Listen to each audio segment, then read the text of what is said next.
It's kind of crazy when you think about this. Certain stores are letting people just walk in, grab what they want, and walk out. No more standing in line, no waiting to pay, no longer just trying to figure out that self-checkout. You know what I'm talking about, the grocery stores. You just walk in, pick up what you need at the store, and then you walk out the door, just like that. I'm America's digital pro, Kim Komando, and this is Komando on Demand, a podcast that provides in-depth insight into the ever-changing technology landscape and the impact it has on your life. And in this podcast, we're going to talk about the future of shopping technology. I'm going to let you know where you can shop, grab, and go. That's the phrase, by the way, without ever having to deal with a cashier. That means no more checkout lines. Retailers are coming up with everything that they can think of to try and make shopping fun and convenient again. Because after all, it's no doubt that when you want something, you just hop online. These stores want to give you, the consumer, an amazing shopping experience. That's right. The future's here, and that's the good news. Some of these upgraded shopping malls and stores are outstanding. They're more like museums or amusement parks, a place where you can go hang out, have fun. I mean, there's a new Apple store that's being built in Scottsdale, Arizona, at the Scottsdale Fashion Square. It's one of those uppity malls. You know what I'm talking about. The big deal about this Apple store is that you can go in, have a cup of coffee, and maybe somebody will be playing the guitar.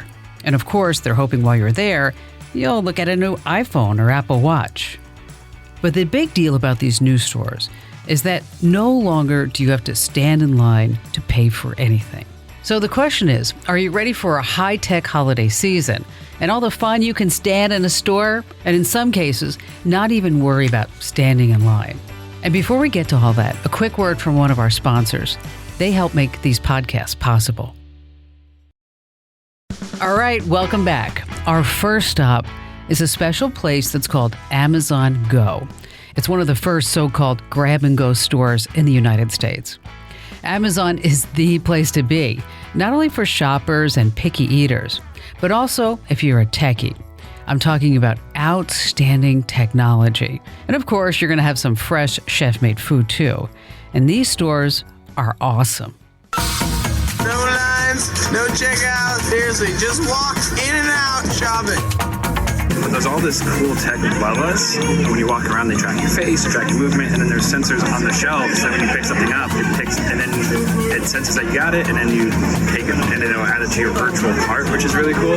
Super cool. I've never waited in line to go to a grocery store in my life. This is a first-time experience. How do you guys like waiting in line? Oh, boo, already.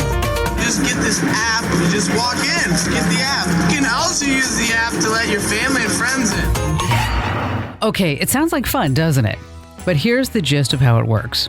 First, you have to go download the Amazon Go app. You walk into the Amazon Go store, and when you do, something's different. You see, there's a turnstile, and it scans the screen on the app. So you walk through the turnstile, you take an Amazon Go bag, or you can use your own if you want, and then you just shop to your heart's content. You can even open the products, sit down for a bite to eat, and then leave. The Amazon Go app has a navigation bar at the bottom. There are certain tabs there. They're marked Key, Receipts, About, and More.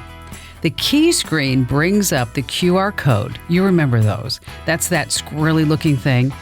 Use that with the turnstiles, and it's going to scan your QR code to let you in. All right, the receipt screen, pretty obvious. It'll show you what you purchased after you've left. And oh yes, Amazon, don't worry, they will charge you. But how accurate is it? Crunch Bag sliced apples? Yes, we got it. Crystal water? Yes, we got it. Sugar snappies, iced tea, dessert, 2 more desserts, turkey sandwich, coconut bar. Bacon, kale, lettuce, and tomato wrap, diet Snapple iced tea, raspberry, diet, and coconut water. Nailed it. It is so precise. Like, it basically got everything. Everything. The algorithm knew everything. This is the future. That's so cool, isn't it? I mean, Amazon is pretty hush-hush about all the technology that runs their Go stores. It's basically a grocery store using artificial intelligence at the core. They applied for this patent back in 2015. And this is interesting.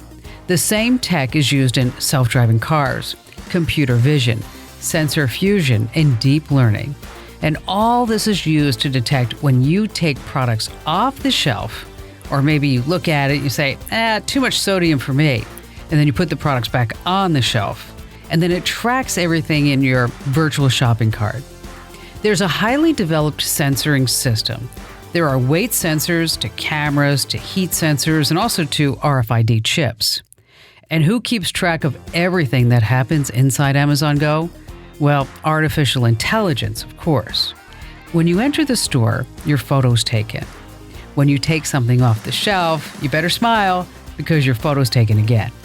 When you exit the store, your photo once again is taken. You see, facial recognition plays a huge part. You're weighed, you're measured, you're biometrically analyzed, and of course your habits are tracked. Amazon calls it just walk out technology. And if this technology kind of creeps you out, just walking out might be the way to go because it's only going to get more personalized from here. So this is the future. Online giants like Amazon.com are going brick and mortar. There are no cashiers, there are no checkout lines. But humans do work here, so I don't want to hear any complaining about how Amazon Go stores are taking people's jobs away. Actually, think about this. The exact opposite is true. From security guards to stockers to cooks making fresh food in the back, the employees are buzzing around like bees. And speaking of jobs, seriously, do you know how many developers and designers were hired to make this whole thing come together? And how does the whole thing come together anyway? Well, we're going to hear from some Amazon Go customers who just so happen to be, well, tech fans as well. Before we get to that, a quick break from one of our partners in this podcast. And this is why they have these codes. But again, when I'm taking this out, the camera is scanning these dots and it knows exactly what kind of salad I've taken because the price varies.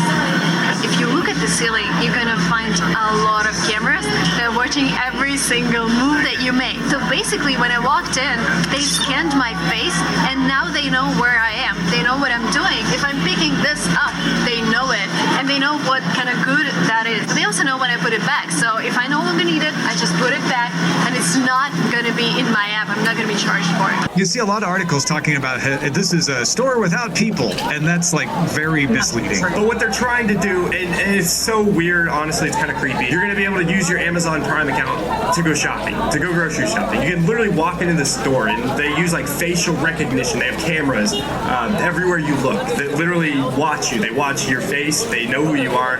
They identify you by just looking at you, and then they also identify whatever you grab and put in your basket, your cart, whatever. First of all, your cell phone has the Amazon app, gets a wake-up call from one of the NFC scanners at the entrance. Now you go in, you start shopping, you start picking up stuff off the shelves, and once you pick an item off the shelf, for example, there's a Coke that's sitting on the shelf, you pick it up, there's a couple of sensors that are put to work right away. First of all, the pressure sensor or the weight sensor of some sort under the shelf just goes off and sends a signal to the data processing unit. Okay, you're back. So that's the tech in a very small nutshell.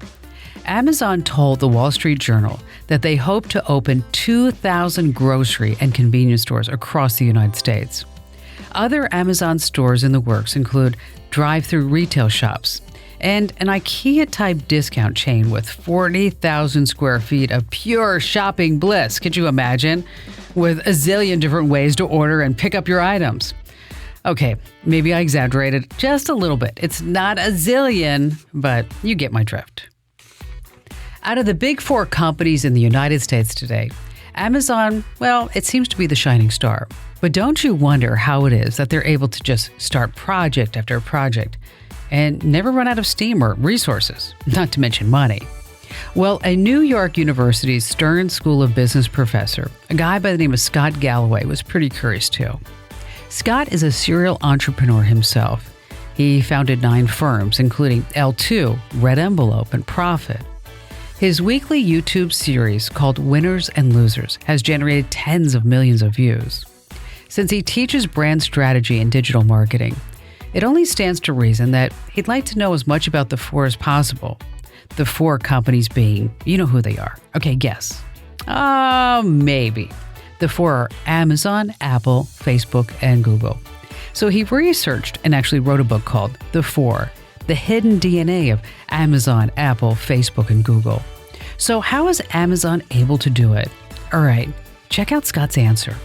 Amazon gets to play unfair. Amazon can now borrow money at a lower interest rate than China. And they've been able to change the compact between investors and companies in that they have replaced profits with vision and growth. And as a result, they arguably have access to the cheapest capital in the history of modern business. So the war analogy is at the end of World War II, the Germans had better tanks, better officers, but we had 38 gallons of gasoline for every one they had. Amazon is the business that shows up with 38 gallons of gasoline. So they can go into original content and overnight be the number 2 spender just behind Netflix, who increased their original content budget to $2 billion when they heard Amazon's footsteps.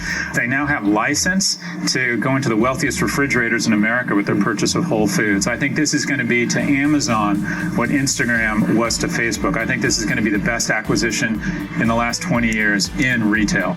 So is there a race for greatness between the big four companies? I would say yes. If there were a race, who do you think's on top? Take your best guess now and just tuck it away. Here's Scott Galloway's answer. So the company that you would argue is turning into the one or is performing the best right now, I think is clearly Amazon. If you look at where Amazon is butting heads against the other three, it's winning everywhere it touches them. So in search, where it competes against Google, 44% share of product-led searches in 2015. By 2016, Amazon had a 55% share. Where it competes against Google and Facebook for digital marketing dollars from brands and big advertisers, Amazon Media Group is now growing faster than Facebook or Google. Is $1.5 billion in revenue, triple the size of Snap, and creeping up on Twitter. So it's becoming a real contender in the world for digital marketing. And then in computer hardware, it butts up against Apple. The most innovative product of 2015 and 2016 wasn't the Apple Watch or the Apple Pods. It was the Amazon Echo. And then you go on, whether it's the cloud, fastest growing business in technology with the fattest margins. Everywhere that Amazon is bumping into another player in the big four, you probably could fairly say it's winning. So right now, Go is a go. Amazon has huge plans to put them in Los Angeles, San Francisco, and who knows where else. Maybe Whole Foods is next. Amazon acquired them, so why not? And just as a side note, if Amazon's just walkout technology takes off, I don't see why it wouldn't sell to other chains. If this really works, it could put an end to the pickpocket-style retail theft. As soon as you touch a product, it's connected to you. Think about that. If you try to steal it, well, whatever, you're going to be charged for it. So if you want to live out your shoplifting fantasies, you can go right ahead. In a just walkout world, Amazon apparently will always be able to find you. At Amazon Go, they track your spending habits, and they will send you coupons based on what you buy. Now, let's take that idea and run for just a little bit into the future, because this is amazing. Visionary companies like Disney Resorts and Carnival Cruise are using wearables that work in tandem with their apps. The goal is to create a vacation and shopping experience specifically designed to please you and only you. Imagine you're in a mall. You order a coffee from you-know-who, then you're shopping a few doors down at maybe some tech store. A robot delivers the coffee right to you. You don't even need to fumble for your wallet. You don't have to say thank you either. Your account has been charged, it's done, no tipping, so you can have your cake and eat it too. It's just a matter of time before everyone hops on board. Now, I promised you cutting-edge shopping tech around the world that would simply blow you away, so here it goes. There's a cashless, staffless pop-up shop in China. It's on wheels, so with location tracking, the owner can go wherever the crowds are located, and it's just loaded with goodies. In Stockholm, you'll find a startup called Wheelies. It used to be a coffee shop and a cafe on a bike, but has since graduated to 4 wheels and it was renamed the Moby Mart. You can buy everything from shoes to snacks without ever seeing another person. It's kind of like a store in a bus with glass shelves and everything else. You scan a QR code to get in, and then they charge you based on the barcodes that you scan. Alibaba has a few of these. Alibaba also owns a car vending machine. I know. Could you imagine? It's the Ford car vending machine in the southern city of Guangzhou. How cool is that? You just go online, choose the kind of car you want to test drive, and you pick it up at the vending machine. No more car salespeople to deal with, no more pressures, no extended warranties. When you decided, that's when you make an appointment with a dealership. Oh, and check this out, ladies. How'd you like to try out different shades of makeup while you're in the mall restroom? Well, you can with Alibaba's Magic Mirror. It's a virtual makeup try and buy technology. If you like the colors you see on your face, there's a vending machine selling your shade right next to it.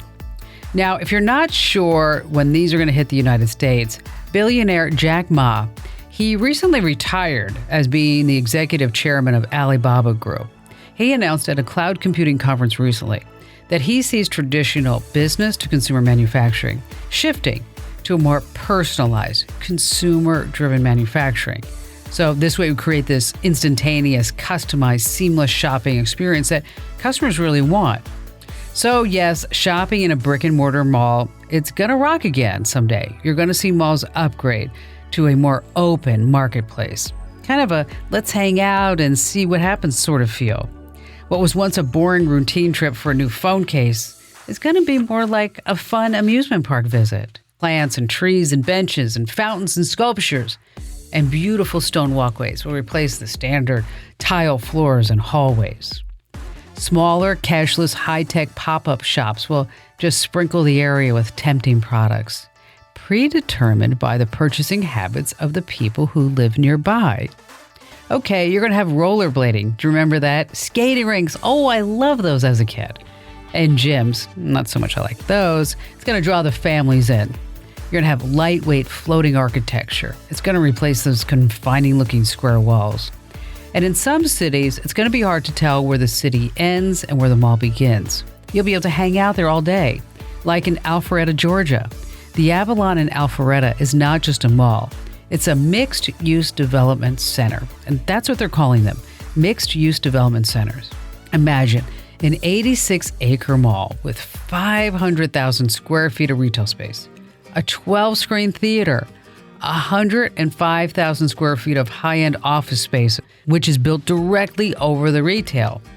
But wait, there's more, plus 101 single-family residences and 250 luxury rental homes. Wow. And that's just phase one. Phase two includes more business and residential spaces. So when you combine astounding high-tech stores with everything you need and a great place to hang out or even live, what do you get? Yes, the mall of the future, a marketplace that caters to your every whim, and no cashiers. One more thing about Amazon Go, or any cashier-less store that wants to stay in business. When I said that you can eat there, I meant you can eat well. I'm not talking about stale, gross food that you might get in an airport kiosk. Amazon Go has ready-to-eat breakfast and lunch and dinner and snack options. It's made fresh every single day by their on-site chefs. You have local kitchens involved and bakeries. Of course, you can get grocery staples like bread and milk.